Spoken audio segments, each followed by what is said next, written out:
Welcome to our YouTube channel at Platform classes.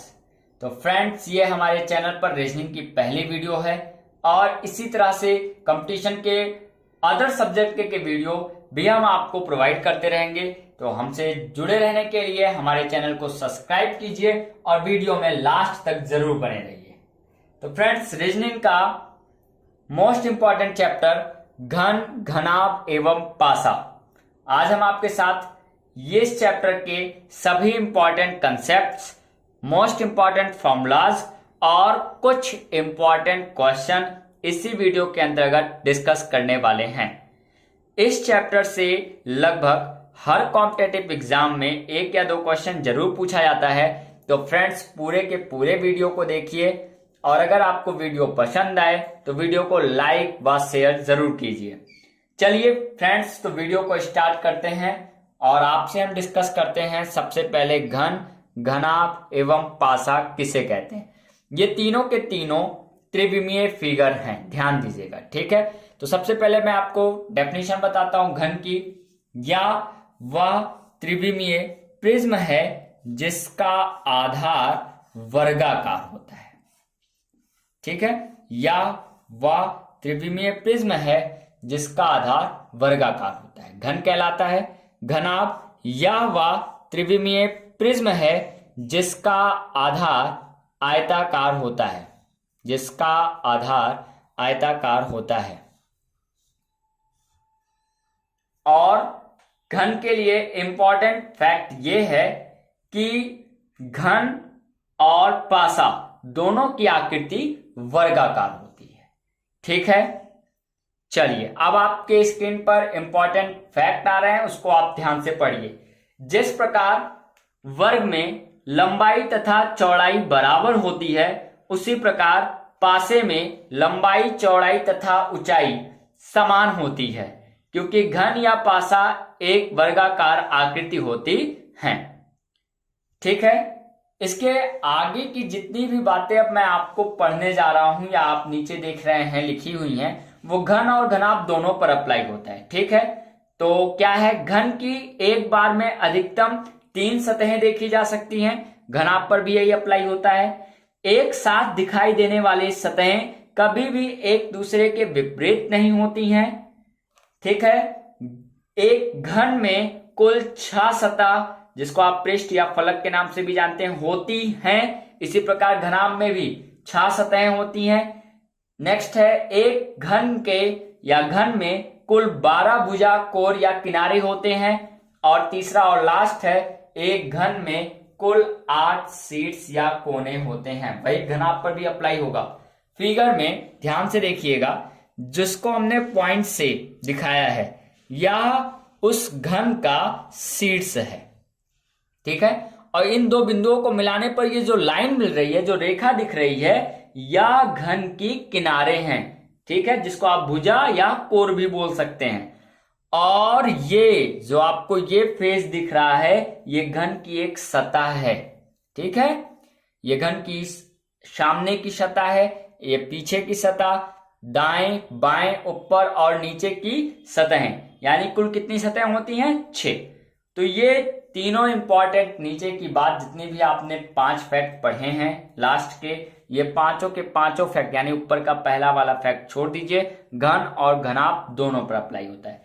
Friends, ध्यान दीजिएगा, यदि आप इसी चैप्टर को मैथ्स में पढ़ रहे होते मेंसुरेशन 3D के अंतर्गत, तो आपको घन और घनाभ के वैल्यूम, सरफेस एरिया, जो कि कर्व सरफेस एरिया और टोटल सरफेस एरिया के रूप में आपसे डिस्कस किया जाता है। लेकिन ध्यान दीजिएगा, इस चैप्टर को हम रीजनिंग में पढ़ रहे हैं, तो रीजनिंग में रंगों पर आधारित प्रश्न आपसे पूछे जाते हैं, वही यहां पर हम आपके साथ डिस्कस करने वाले हैं, ठीक है। चलिए, तो अब हम आपको सबसे पहले इंपॉर्टेंट कंसेप्ट समझा देते हैं और फॉर्मूलाज बता देते हैं। उसके बाद जितने भी ठीक ठाक इंपॉर्टेंट क्वेश्चन हैं, उसकी एक्सरसाइज भी करा देंगे, ठीक है। चलिए, तो वीडियो को आप लोग जरा सा भी मिस मत कीजिएगा, पूरी वीडियो देखिए।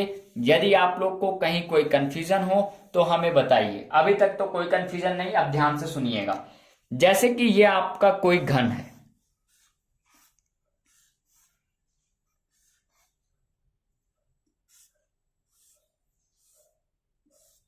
ठीक है, ए भुजा वाला, जिसके भुजा की लंबाई ए यूनिट है। अब आपसे कह दिया जाए कि A1 यूनिट का, यानी कि इससे छोटा, ए सदैव बड़ा होगा A1 से, ठीक है, A1 यूनिट भुजा वाला छोटे छोटे घनों में इस बड़े घन को विभाजित कीजिए। ठीक है, तो यहां पर आपसे ज्यादा रीजनिंग में 6 टाइप के क्वेश्चन पूछे जा सकते हैं, और यदि आप उन्हीं 6 टाइप के क्वेश्चंस को अच्छे से नोट करके पढ़ लिया तो फिर आपकी कोई कंफ्यूजन ही नहीं, आपको पूरा का पूरा कंसेप्ट आसानी से समझ में आ जाएगा। ठीक है, जिसमें आपका फर्स्ट टाइप क्वेश्चन बनता है, आपसे पूछ लिया जाएगा कुल छोटे घनों की संख्या, कुल छोटे घनों की संख्या।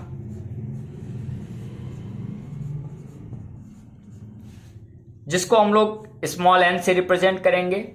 ठीक है, तो कुल छोटे घनों की संख्या इज इक्वल टू हो जाएगी के क्यूब।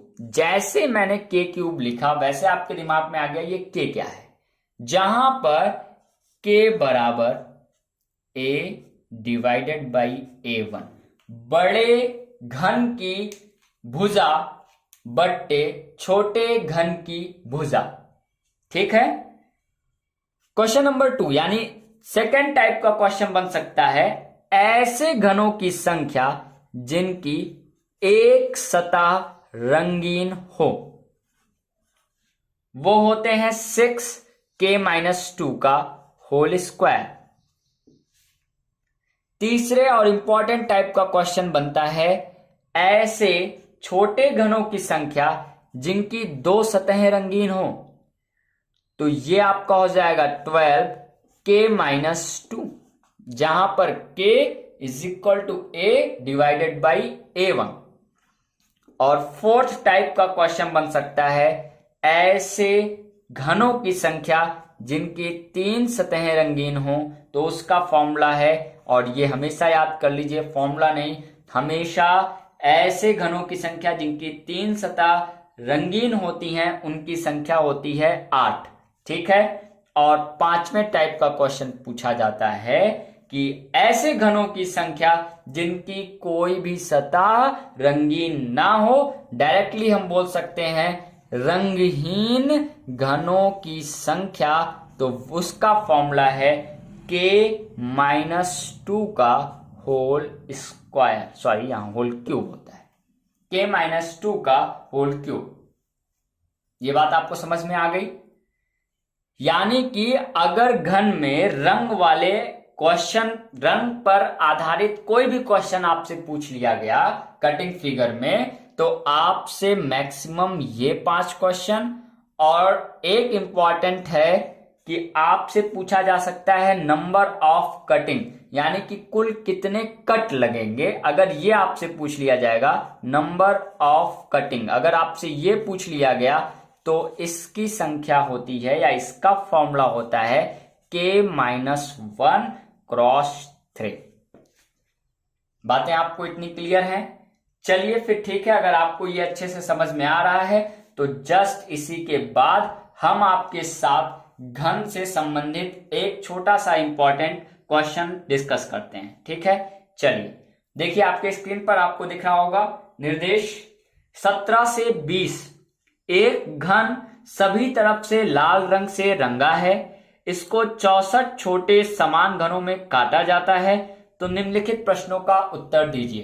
तो देखिए, अभी तक मैंने जितना भी क्वेश्चन पढ़ा उसमें मुझे यही इतना पता चला है कि कुल छोटे घनों की संख्या गिवन दैट है 64, यानी n की वैल्यू हम कितना पुट कर सकते हैं 64। तो यहां से k³ इज इक्वल टू अगर 64 है तो हम इसको सॉल्व करके k की वैल्यू कितना निकाल सकते हैं 4। ये बात आपको अच्छे से समझ में आई? यदि k³ बराबर 64 तो k बराबर कितना आ जाएगा 4। अब आप ध्यान से पढ़िएगा, क्वेश्चन नंबर 17 क्या कह रहा है, 18 क्या कह रहा है, 19 और 20। क्वेश्चन नंबर 17 कह रहा है आपसे कितने ऐसे छोटे घन हैं जिनकी कोई भी सतह रंगीन नहीं है, यानी कि आपसे क्या पूछा जा रहा है, रंगहीन घनों की संख्या। तो अगर हम k की जगह पर यहां पर 4 रख देंगे तो यह आपका बन जाएगा 4 - 2 का होल क्यूब, और 4 में से 2 जाएगी 2, 2 का क्यूब कितना होता है 8। कोई ऑप्शन है, ऑप्शन नंबर सी आपका सही है। समझ में आ गया। इसी प्रकार से क्वेश्चन नंबर 18 है, कितने ऐसे छोटे घन हैं जिनकी एक सतह रंगी हो। यानी कि आपसे पूछा जा रहा है एक सतह वाली घनों की संख्या। तो एक सतह वाले रंगी हुई घनों की संख्या कितनी हो जाएगी, आपको केवल और केवल k की जगह पर 4 रख देना है। तो ये आपका हो जाएगा 4 - 2 का होल स्क्वायर, है ना। ये आपको दिख रहा है, नहीं मैं आपको दिखाता हूं। ये 6 4 - 2 का होल स्क्वायर, 4 में से 2 जाएगा 2, 2 का स्क्वायर करेंगे 4, और 6 से मल्टीप्लाई करेंगे कितना आ जाएगा 24। Option number D. समझ में आ रहा है। इसी प्रकार यदि आपसे पूछ लिया जाए कि, अब जैसे देखते हैं नेक्स्ट क्वेश्चन है क्वेश्चन नंबर 19, कितने ऐसे घन हैं जिसकी सम्मुख सतह लाल है। तो देखिए इस प्रकार के प्रश्नों में सम्मुख सतह पर एक समान रंग स्थित में नहीं हो सकता है, कभी भी नहीं। ठीक है, यानी कि 0 ऐसे घन हैं जिनकी सम्मुख सतहें लाल होंगी। यानी कि 19 नंबर का क्वेश्चन का आंसर क्या हो जाएगा 0, ए ऑप्शन। ठीक है। क्वेश्चन नंबर 20 है, कितने ऐसे छोटे घन हैं जिनकी 3 सतहें रंगी हैं। तो 3 सतहों, हमेशा हमने आपको बताया है कि 3 सतहें रंगीन के लिए आपका कौन सा ऑप्शन सही हो जाएगा 8। तो 20 नंबर का option number C absolutely right है। यहां तक आपको कोई कंफ्यूजन नहीं है। अगर आप लोग प्रैक्टिस करना चाह रहे हैं तो इसी प्रकार से निर्देश में 21 से लेकर के 24 तक के क्वेश्चन दिए हुए हैं। आप लोग इसको घर पे बैठ करके अच्छे से सॉल्व कीजिए। मैंने एक क्वेश्चन डिस्कस किया है, अब 21 से 24 भी बहुत आसानी से सॉल्व हो जाएंगे। आपको पहले क्वेश्चन पढ़ के या एन इन सब की कोई वैल्यू निकाल लेनी है, और उसके बाद आप वैल्यू पुट करते जाइए। आपने देखा अभी मैंने इन्हीं फॉर्मुलों की हेल्प से कितने आसानी से सभी क्वेश्चंस को सॉल्व कर दिया। ठीक है, चलिए फ्रेंड्स, फिर हम अपने लेक्चर को आगे बढ़ाते हैं और अब आपको घनाभ की डिटेल देते हैं। ठीक है, तो अब आप लोग हेडिंग डालिएगा घनाभ।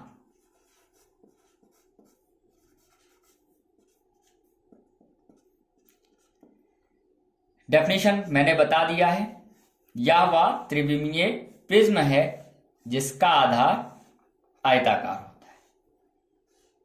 आपको पता है कोई आयत है तो उसकी लंबाई होती है और उसकी चौड़ाई होती है। अब ये घनाभ बन गया, 3D फिगर है तो उसकी ऊंचाई भी होगी LBH।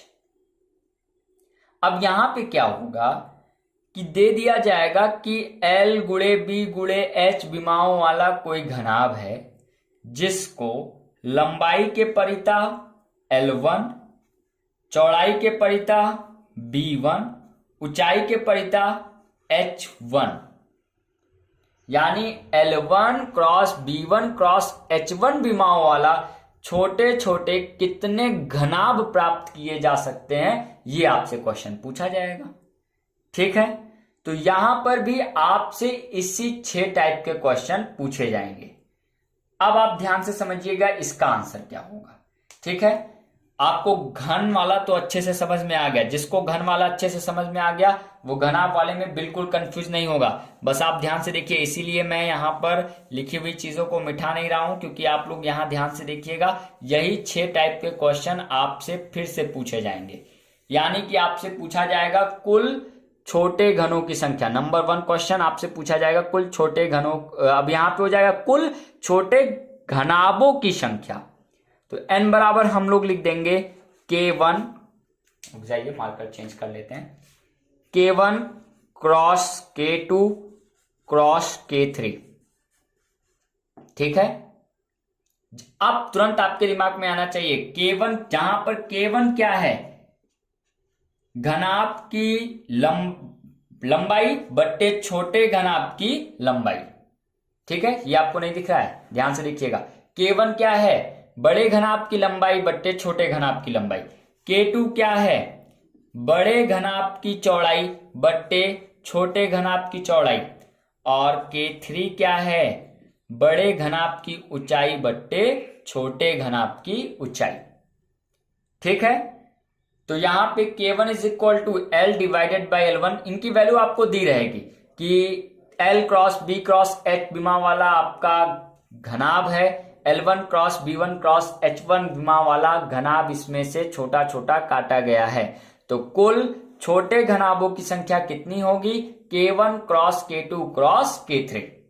अगर आपसे पूछ लिया जाए एक सतह, यानी कि ऐसे घनाभों की संख्या जिनकी एक सतह रंगीन हो, तो इसका फॉर्मूला होता है 2K1 minus 2 into K2 minus 2 plus 2, अब आपको ऐसे लिखना है, इसमें सीरीज बनेगी, K कहां पे लिख दूं मैं, यहां पे लिखता हूं छोटा सा, K2 माइनस 2 K3 माइनस 2, फिर प्लस 2 K3 माइनस 2 क्रॉस, यहाँ पे फिर इनटू रहेगा K1 माइनस 2। आप लोग एक काम कीजिए, अगर इसको पूरा लिखना चाहिए तो चाहे तो हेडिंग यहां से डाल दीजिए, एक सतह यानी ऐसे घनाभों की संख्या जिनकी एक सतह रंगीन हो, उसका फॉर्मूला होता है 2K1 minus 2 into K2 minus 2 plus 2 K2 minus 2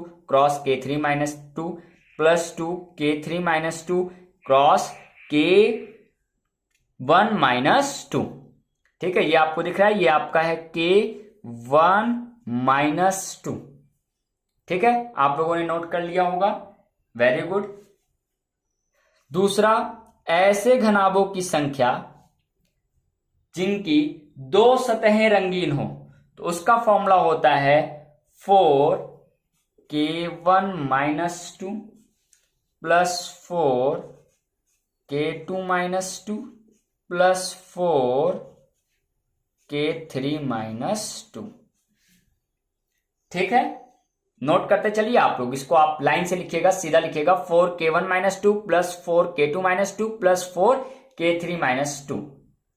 और ऐसे घनाभों की संख्या जिनकी तीन सतहें रंगीन हो, तो उनकी संख्या हमेशा होगी 8। ठीक है, अगर आपसे पूछ लिया जाए ऐसे घनाभों की संख्या बताओ जो रंगहीन हो, तो उसका आंसर होगा K1 minus 2 cross K2 minus 2 cross K3 minus 2। ठीक है, देखिए आप कंफ्यूज मत होइए, अगर आपने घनाभ, अभी अभी आपके पास कॉपी आपने नोट्स बनाया है, अगर आप ध्यान से घन और घनाभ के फॉर्मूलों में तुलना कीजिएगा, वहां पे 6 आ रहा था तो 2 2 4 और 2 6 यही ऐड हो जाता था, वहां पे दो सतहों में 12 आता था, 4 4 8 4 12 यहां भी आ रहा है, बस वहां K1 K2 K3 बराबर हो गया था, तो K के बराबर हो गया था, तो वहां पे इसकी जगह हमने K रख दिया था घन में। ठीक है, तो कंफ्यूज होने की, यहां पे देखिए रंगीन, वहां हमने पढ़ा था K माइनस 2 का होल क्यूब, तो बस K माइनस क्यूब का मतलब 3 बार, तो K minus 2 K minus 2 K minus 2 लिख सकते हैं। तो बस यहां पर उस K का मतलब K1 K2 और K3 से है। ठीक है, अगर आपसे यहां पे पूछ लिया जाए नंबर ऑफ कटिंग, तो नंबर ऑफ कटिंग यहां पे होता है K1 minus 1 into K2 minus 1, यहां पे प्लस में होता है, plus K3 minus 1, K3 minus 1 होता है। ठीक है, यहां तक किसी को कोई कंफ्यूजन नहीं है, इस पर भी आधारित क्वेश्चंस है। ठीक है, आप बुक में ढूंढिएगा, कर लीजिएगा, जैसे मैंने अभी अभी आपको घन पे करा ही दिया है क्वेश्चन, तो घनाभ में आप लोग क्वेश्चन आई होप ढूंढ लेंगे। K1 K2 K3 जहां पर क्या है, जहां पर K1 बराबर बड़े यानी बड़े वाले घनाभ की लंबाई बट्टे छोटे वाले घनाभ की लंबाई, K2 क्या है, बड़े वाले घनाभ की चौड़ाई बट्टे छोटे वाले घनाभ की चौड़ाई, और K3 क्या है, बड़े वाले घनाभ की ऊंचाई बट्टे छोटे वाले घनाभ की ऊंचाई। चलिए ठीक है, फिर घन और घनाभ से संबंधित कुछ इंपॉर्टेंट क्वेश्चंस हम आपकी स्क्रीन पर और लगाते हैं, और हम आपके साथ इसी वक्त उन क्वेश्चंस को भी डिस्कस कर लेते हैं। ठीक है, तो नेक्स्ट क्वेश्चन आप देखिए आपके स्क्रीन पर, क्वेश्चन नंबर 32 के नाम से दिख रहा होगा, निम्न आकृति में कुल कितने घन हैं। तो अगर आप ध्यान से देखिएगा तो इसमें आपको आगे से 4 घन दिखाई पड़ रहे हैं सामने से, तो इसका मतलब पीछे भी 4 होगा, तो 4 और 4 कुल हो गए 8 घन। और उसके बाद उसके ऊपर 3 घन रखे हुए हैं, तो 8 और 3 हो जाएगा 11, यानी कि 32 नंबर का ऑप्शन नंबर सी सही हो जाएगा। 4 और उसके पीछे भी 4 है तो वो हो जाएगा 8, और ऊपर रखा हुआ है 3, ये आपका हो जाएगा 11। ठीक है, कोई कंफ्यूजन नहीं है, वेरी गुड। इसी प्रकार से क्वेश्चन नंबर 33, निम्न आकृति में कुल कितने घन हैं? तो आप आसानी से देखिए, फिगर पे मत जाइएगा, यहाँ पे ये घन बोल रहा है, इसका मतलब घन उसने बनाया है। ठीक है, हाँ, वो देखने में आपको घना भी लाइज हो तो आप लोग समझने की कोशिश कीजिएगा, वो केवल प्रिंटिंग में है गड़बड़ी, लेकिन वो घन ही है। अब जैसे यहाँ आपसे क्या कह रहा है कि कुल कितने घन है, तो आप ऊपर से पहले नंबर से काउंट करना शुरू कीजिए, 1 2 3 4। इसी प्रकार नीचे भी 4 है, तो 4 और 4 8 हो गया। बीच में दाएं साइड आपका 2 है और बाएं साइड आपका 2 है। ठीक है, या हम यूं कहेंगे कि सभी खानों को जो आपको दिख रहे हैं लाइन से गिनते चले जाइए, तो आपको कितने मिल जाएंगे? 1 2 3 4 5 6 7 8 9 10 11 12, 12 दिख रहे हैं, तो यही आपका क्या हो जाएगा? Answer, option number D. तो क्वेश्चन नंबर 32 और 33 आपने सॉल्व कर लिया। नेक्स्ट क्वेश्चन देखिए आपके स्क्रीन पर है, नीचे दिए गए चित्र में कितने घन हैं? इस पे बड़ा फिगर भी आपसे पूछा जाता है, तो आप कंफ्यूज नहीं होइएगा, ये छोटा फिगर है, एक फिगर और है, इसमें क्वेश्चन पूछा जाता है। ठीक है, तो आप लोग पहले इस क्वेश्चन को ध्यान से समझिए। देखिए, इसमें हम क्या करते हैं कि इसको सीढ़ी सपोज कर लेते हैं। इसको आप किसी एक साइड से देखिए, किसी एक साइड, एक किनारे से देखिएगा, नीचे वाले घन को, सबसे छोटे वाले किसी एक साइड से देखिए, तीनों में से सबसे साइड वाला कोई एक लीजिए, और उसके बाद आप सीढ़ी सपोज कर लीजिए। तो यहाँ एक सीढ़ी है, फिर इसके बाद अगले पर ये तो है ही है, और उसके नीचे भी एक सीढ़ी है। फिर आप जब ऊपर टॉप पे जाएंगे तो आपको 3 सीढ़ियां मिलेंगी, यानी 1 + 2 + 3, यानी कि 3 2 5 1 6। और वही चीज जब आप इधर उतरते वक्त आइएगा तो 2 8, नीचे 1 9, और उसके बाद में आपके सामने बीच में एक दिख रहा है आपको घन, वो टोटल मिला करके हो जाएगा 10। यदि आपको नहीं समझ में आ रहा है तो आप लोग ध्यान से समझिए, मैं यहाँ पे आपको रफ करके इस फिगर को फिर से समझाने की कोशिश करता हूं। देखिएगा, आप लोग सबसे दाएं से शुरू कीजिए गिनना।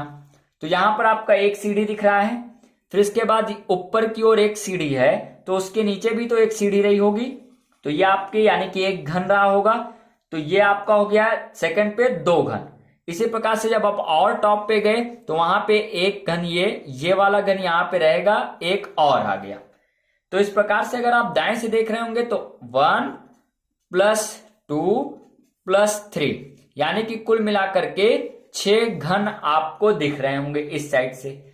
इसी प्रकार जब आप इस साइड से चढ़िएगा तो आपको एक, पहले स्टार्टिंग में एक, फिर जब आप ऊपर चढ़िएगा तो वहां पर आपको पहले एक घन ऊपर की ओर, और उसके ऊपर की ओर, और उसके नीचे भी तो एक घन होगा, यानी 2 घन यहां पर भी दिखेंगे, और आप टॉप पर फिर पहुंच जाएंगे।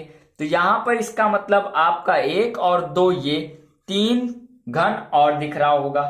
और लास्ट में आप देखिए बीच में आपको एक घन दिख रहा है, अगर इसको भी आप ऐड कर दीजिएगा तो टोटल आपका ऐड करने पर वैल्यू आ जाएगा 10,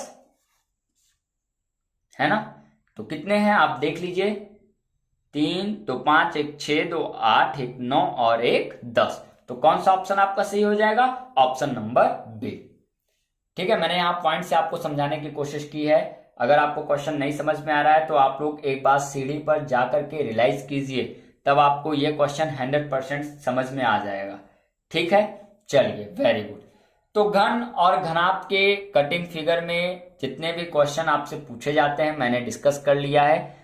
बाई चांस अगर मान लीजिए कोई कंसेप्ट छूट रहा है तो वो हम कोशिश, वैसे मैंने कोई भी कंसेप्ट छोड़ा नहीं है, पर अगर छूट रहा है तो आप लोग कमेंट कीजिएगा, उस टाइप का भी हम एक वीडियो बना करके आपको दे देंगे। ठीक है, अब हम आपको पासा चैप्टर अच्छे से डिस्कस करेंगे। चलिए ठीक है, फिर अब हम अपना नेक्स्ट चैप्टर उठाते हैं, पासा।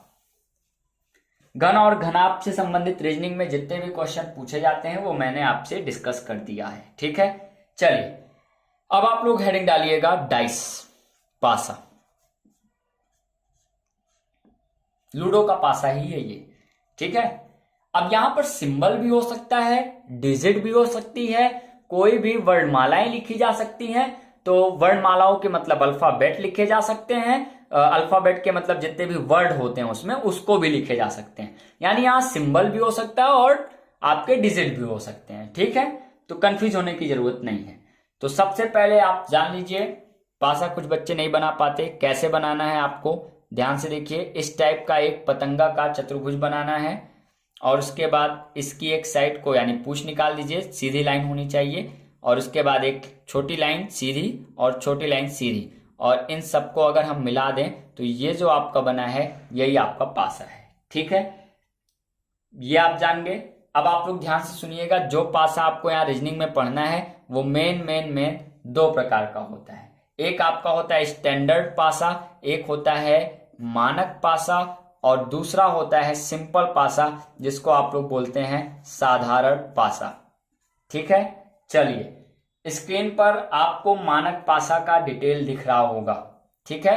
अब आप लोग ध्यान से देखिएगा, स्क्रीन पर आपको मानक पासा का डिटेल दिख रहा होगा जिसमें लिखा है यदि किसी घन की कोई भी दो सतहों का योग 7 नहीं हो तो वह घन मानक घन या मानक पासा कहलाता है।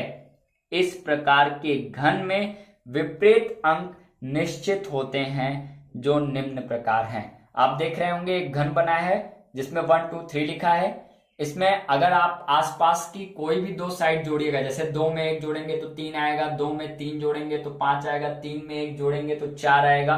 तो जब इसको आप ऐड कीजिएगा तो 7 नहीं आएगा कभी भी।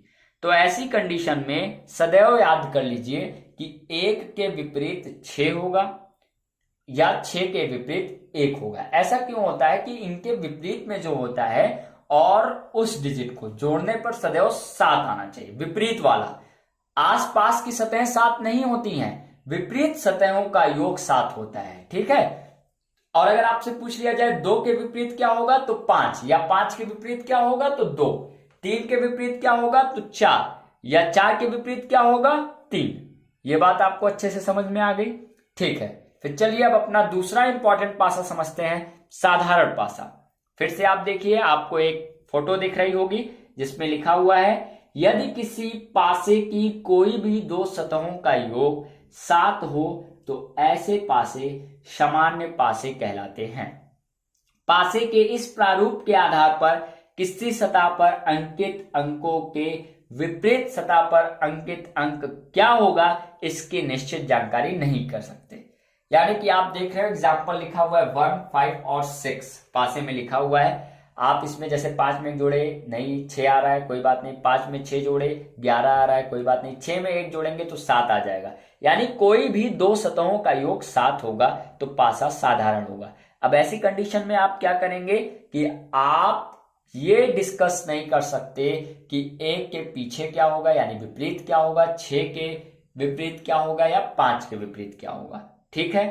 तो यहां पर इसके लिए कम से कम 2 पासा दिया जाना चाहिए, यह अनिवार्य है, ठीक है। ठीक, तो अब आपको ये जान गए हैं अच्छे से कि आपने मानक पासा किसे कहते हैं, साधारण पासा किसे कहते हैं। इन दोनों बातों को आपने एकदम क्लियर समझ लिया है। मानक पासा में यदि आपसे पूछ लिया जाए 1 के विपरीत क्या होगा आप तुरंत बता देंगे 6, 2 के विपरीत तो आप बता देंगे 5, 3 के विपरीत आप बोल देंगे 4। लेकिन साधारण पासा में अगर केवल 1 पासा दिया है तो आप नहीं बता सकते हैं, लेकिन यदि 2 पासा दिया है तो आप बता सकते हैं, बिल्कुल बता सकते हैं और अच्छे से बता सकते हैं, ठीक है। यहां तक आप सबको अगर वीडियो पसंद आ रहा है, आप लोग अच्छे से वीडियो को एंजॉय कीजिए, ठीक है। चलिए मैं आपको एक छोटी सी थॉट, छोटी सी लाइन है बोल देता हूं। नर हो ना निराश करो मन को, और इसी लगन के साथ आप लोग लगे रहिए। आप सबका सिलेक्शन होगा, जल्द ही होगा। आप लोग मेहनत करते रहिए, ईमानदारी से प्रयत्न करते रहिए, आप सब सिलेक्ट होंगे, ठीक है। चलिए, तो मैंने इतना बता दिया कि पासा 2 प्रकार का होता है, मानक और साधारण।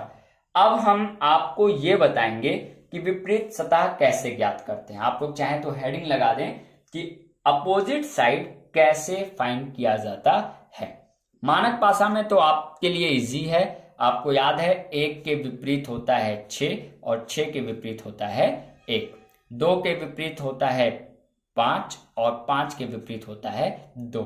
3 के विपरीत होता है 4 और 4 के विपरीत होता है 3। साधारण भाषा के लिए आप लोग इस बात का मैं बार बार कह रहा हूं ध्यान दिए रहिएगा, जब आपसे कभी भी साधारण भाषा में विपरीत पूछा जाएगा तो आपको कम से कम कोई 2 डाइस दिया होना अनिवार्य है। चलिए, आप लोगों ने हेडिंग लगाया विपरीत सत्ता ज्ञात करना, तो उसमें आप लोग हेडिंग लगाइए जब केवल एक पासा दिया हो। जब केवल एक पासा दिया हो, हेडिंग लगाइए जब केवल एक पासा दिया हो। देखिए आपकी स्क्रीन पर फिर से एक फोटो आई है, इसको ध्यान से पढ़िए। जब केवल एक पासा दिया हो, जैसे यहां पे दिया है 2 4 1, तो आपको सबसे पहले पहचानना है कि ये मानक पासा है कि साधारण पासा है। तो आसपास की सतहों का योग 7 है, नहीं, तो ये कौन सा पासा हुआ? वेरी गुड, मानक पासा हुआ। तो मानक पासा में आपको याद होता है, जैसे आपसे पूछ लिया जाए 1 के विपरीत कौन होगा, तो मैंने बताया है 6, 2 के 5, 3 के 4, तो आप आसानी से बता सकते हैं, इसमें कोई कंफ्यूजन नहीं है। जब एक पासा दिया होगा तो आप तभी उसमें अपोजिट साइड बता पाइएगा जब वह मानक पासा होगा।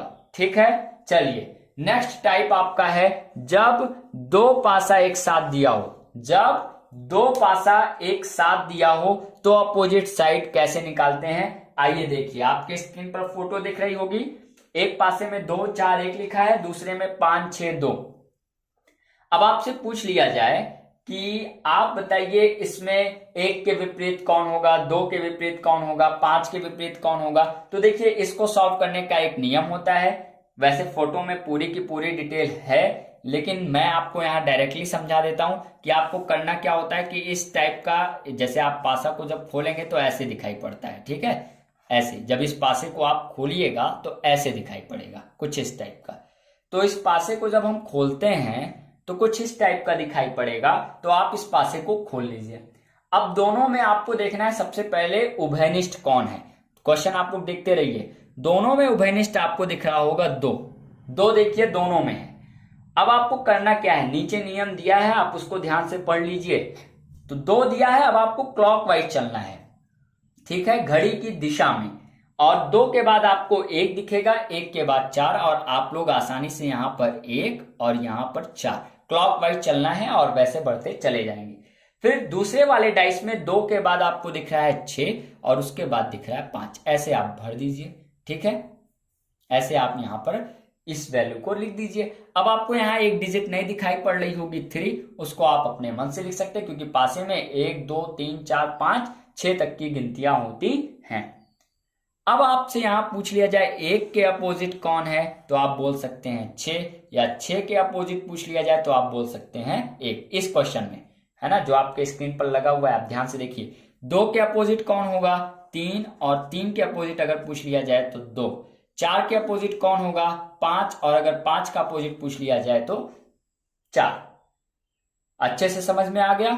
ठीक है, अभी हम क्वेश्चन एक्सरसाइज करेंगे, ये मेथड फिर से आपको समझा देंगे अगर नहीं समझ में आया तो, और समझ में आ गया तो फिर बहुत इजी है, वैसे आपको समझ में आ गया होगा। Very good.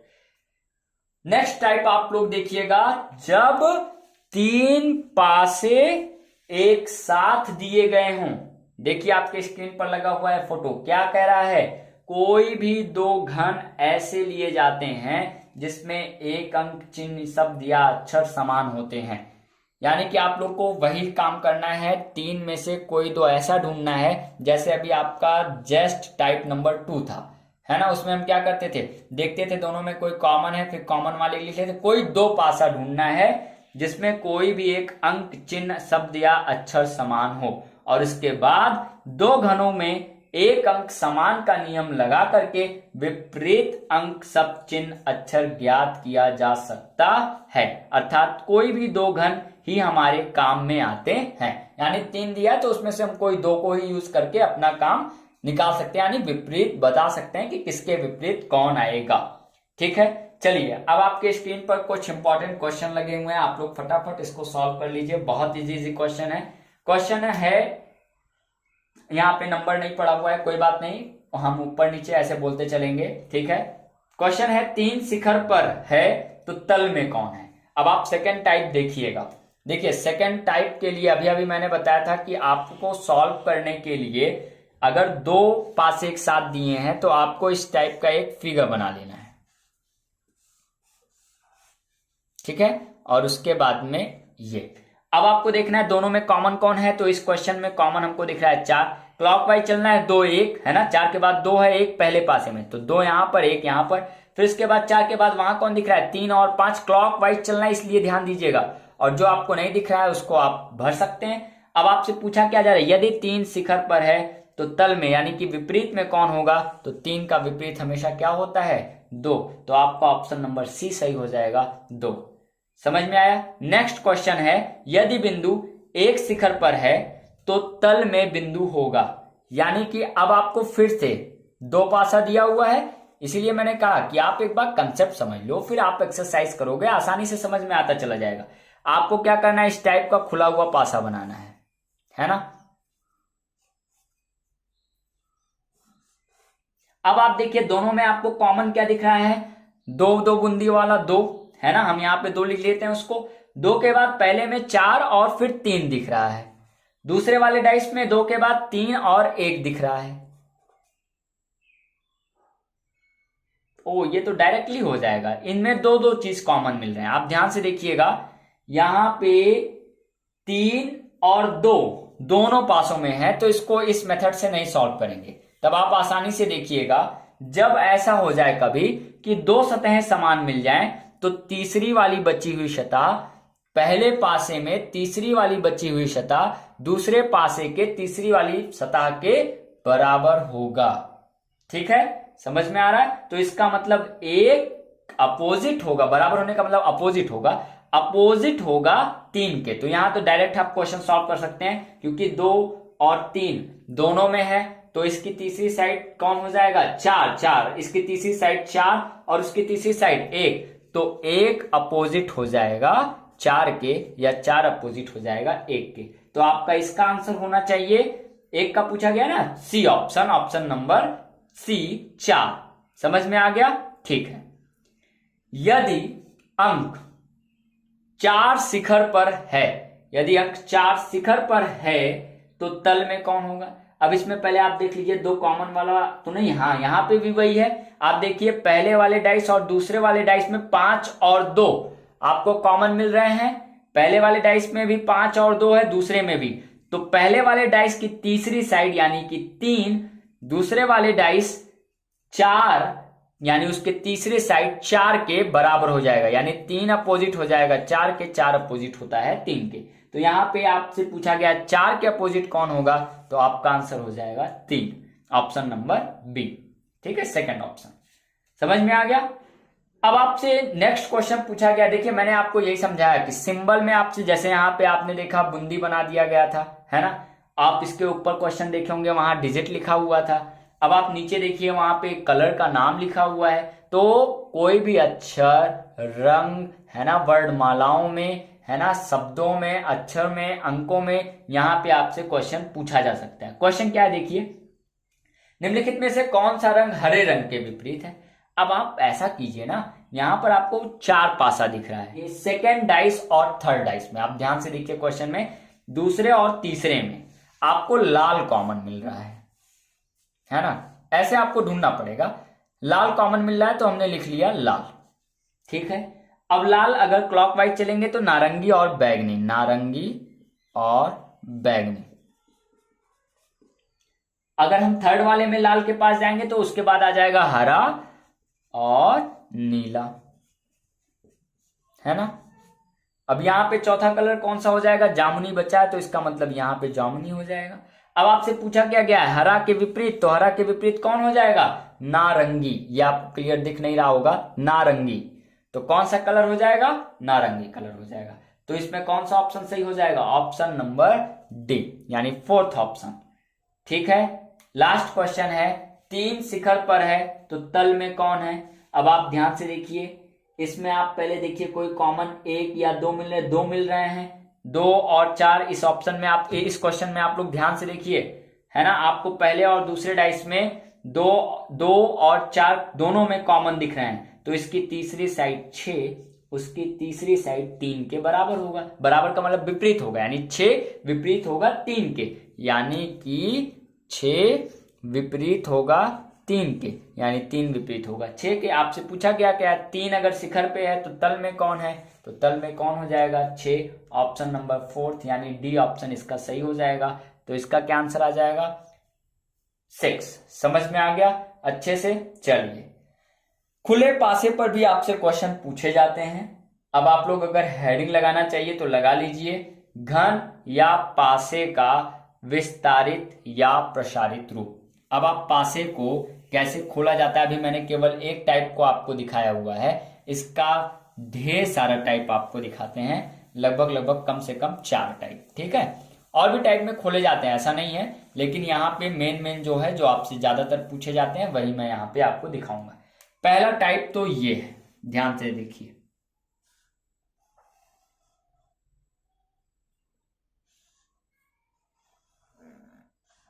पहला टाइप, फर्स्ट टाइप। ठीक है, ये आपका पहला टाइप है, दिख रहा है, ये आपका पहला टाइप है, फर्स्ट टाइप। सेकंड टाइप आपका है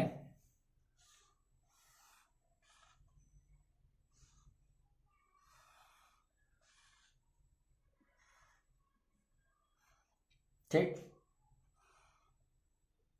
कोई बात नहीं, काफी छोटा हो गया।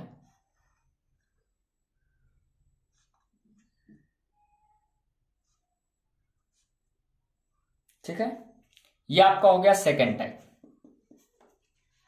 थर्ड टाइप आपका, जैसे अभी अभी आप लोगों ने बनाना सीखा था, पासे को खोलेंगे तो कुछ ऐसा दिखाई पड़ेगा।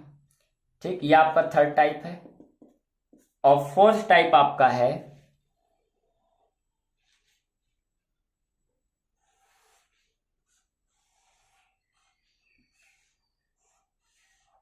इस टाइप का, ये आपका फोर्थ टाइप है। मतलब इस सबको जब भी मिलाया जाएगा, बनाया जाएगा, तो ये आपका क्या बन जाएगा, एक बंद पासा। ठीक, तो ये अब आपका क्या है, घन या पासे का, अब हमने विस्तारित रूप बताया, प्रसारित रूप अब हम आपको दिखा रहे हैं। जब इसको खोला जाएगा या तो ऐसा बनेगा, या तो ऐसा, या तो ऐसा, या तो ऐसा। ठीक है, इस पर भी बहुत क्वेश्चन पूछे जाते हैं। यहां पे आप लोग को जानना क्या है, पहले इंपॉर्टेंट चीज ये जान लीजिए, फिर और जो भी चीज सीखना है वो हम आपको क्वेश्चन के माध्यम से सिखा देंगे। ये वाली साइड सदैव इस वाली साइड के विपरीत होगी, ये वाली साइड इस साइड के विपरीत होगी, और ये बची हुई साइड इस बची हुई साइड के विपरीत होगी, जिसको हम पॉइंट से शो कर दे रहे हैं। सिमिलरली ये वाली साइड विपरीत होती है इसके, और ये वाली साइड सदैव विपरीत होती है इसके, और ये वाली साइड इसके विपरीत में होती है। ठीक है, ये सदैव इसके विपरीत में, ये सदैव इसके विपरीत में, और ये सदैव इसके विपरीत में। ठीक है, ये सब कंफ्यूजन नहीं है, अगर आप अच्छे से समझ रहे हैं तो आपको बहुत अच्छे से समझ में आएगा। और यही अपोजिट साइड ही आपको क्वेश्चन सॉल्व करने में हेल्प करेगी। 90% अगर आप अपोजिट साइड अच्छे से जानते हैं तो आपका क्वेश्चन 90% सॉल्व है। ठीक है, ठीक, यहां पे ये ध्यान दीजिएगा, इसके अपोजिट केवल आपको जानना है।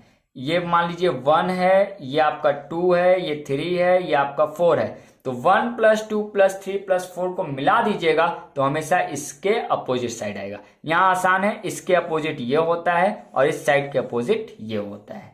बोलिए, इतनी बातें आपको अच्छे से कंफर्म है, क्लियर है, समझ में आ रहा है? चलिए, तो फिर आपके स्क्रीन पर इससे संबंधित क्वेश्चन लगाते हैं, उसको आप लोग ध्यान से समझिएगा। निर्देश दिया गया है, प्रश्न आकृति में दिए गए घन को मोड़कर कैसे बनाया जा सकता है। आप पहला प्रश्न देख रहे हैं ध्यान से। यदि आपको पता है ए डी के अपोजिट है तो आप आसानी से क्वेश्चन लगा सकते हैं। आप ध्यान दीजिए, अगर ए डी के अपोजिट है तो क्या कभी ए और डी साथ में आएंगे? कभी नहीं, साथ में नहीं आएंगे। इसका मतलब ऑप्शन नंबर डी गलत है, हटा दीजिए। फिर इसके बाद आपको पता है कि बी है ना, बी यानी एफ अपोजिट होगा बी का, तो इसका मतलब एफ और बी कभी भी साथ में नहीं आएंगे, तो ऑप्शन नंबर ए भी गलत हो गया। अब आपका बचा केवल ऑप्शन नंबर बी, यानी second option, third option, B और सी।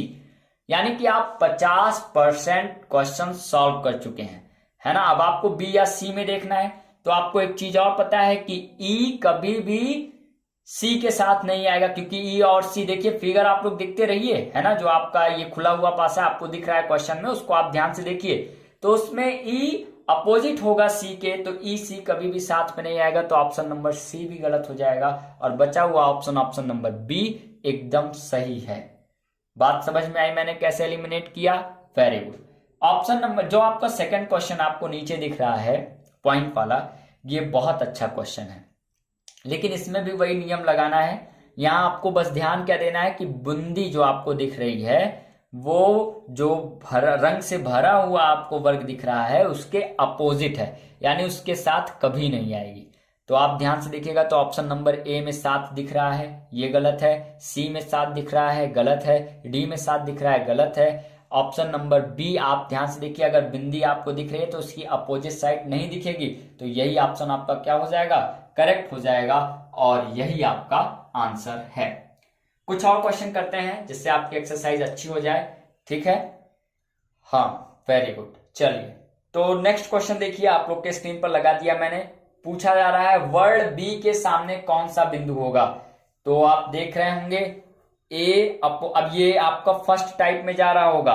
फर्स्ट टाइप में ए सी का अपोजिट होता है ना, ए अपोजिट होगा सी का। देखिए फर्स्ट टाइप में जाएगा, बस आपका जो क्वेश्चन है उसको आप थोड़ी सा उठा करके देखिएगा तो एकदम फर्स्ट टाइप में ये बैठ जाएगा।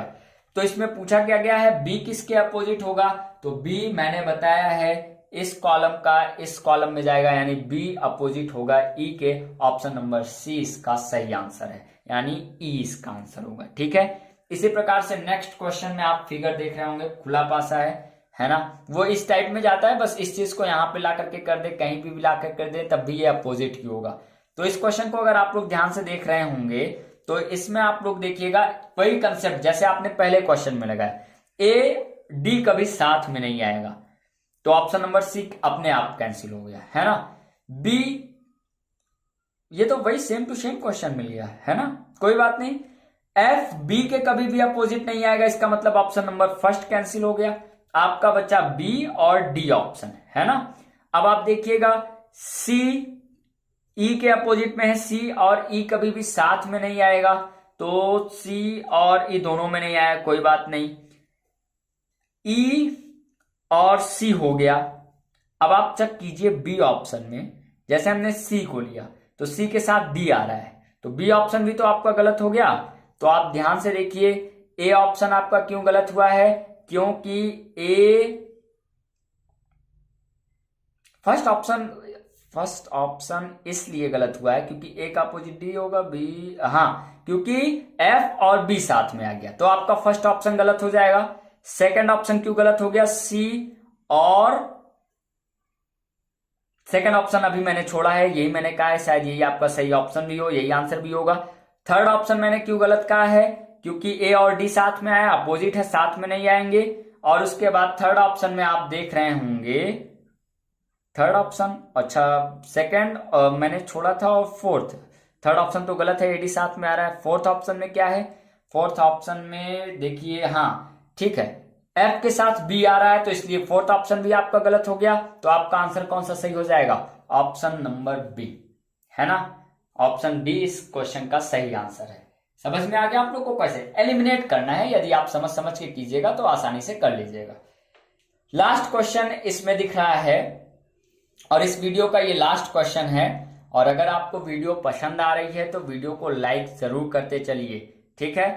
लास्ट क्वेश्चन हमको दिख रहा है, ये भी आप आसानी से कर सकते हैं, जिसमें आप देखिए 1 और 3 कभी भी साथ में नहीं आ सकता, पहला ऑप्शन गलत है। और 2 और 6 कभी भी साथ में नहीं आ सकता है, सेकंड ऑप्शन भी गलत हो गया इसका। आप ध्यान से देखिए, थर्ड ऑप्शन करेक्ट हो सकता है क्योंकि यहाँ पे सब बैठ रहा है, सही है। और फोर्थ ऑप्शन आप देखिएगा तो कभी भी 2 और 6 कभी भी साथ में नहीं आएंगे, है ना, अपोजिट साइड है, तो इसलिए आपका ऑप्शन कौन सा सही हो जाएगा? थर्ड ऑप्शन, यानी इसका आंसर क्या हो जाएगा? सी, ठीक है। गाइस अगर आपको वीडियो पसंद आ रही है तो वीडियो को लाइक कीजिए और नेक्स्ट सीरीज को भी देखते चलिए, ओके, ठीक है। Thank you very much.